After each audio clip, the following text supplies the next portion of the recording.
இந்திய வரலாற்றிலேயே மிக மிக முக்கியமான தேர்தல்.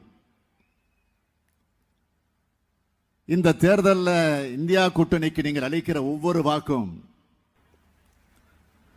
ஜனநாயகத்திற்கும் தமிழ்நாட்டின் எதிர்காலத்திற்கும் இளைய தலைமுறையினருக்கும் எதிர்கால சந்ததியினருக்கும் அளிக்கக்கூடிய வாக்கு.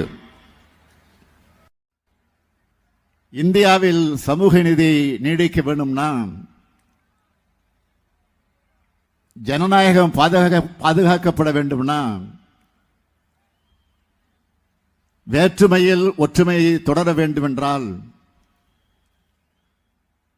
எங்கும் சமத்துவம் தழைக்கணும்னா அரசியல் சட்டம் காப்பாற்றப்பட வேண்டும்னா நாம் நாட்டோட பன்முகத்தையே பறைசாற்றக்கூடிய இந்திய தேசிய கொடி கம்பீரமாக டெல்லி செங்கோல்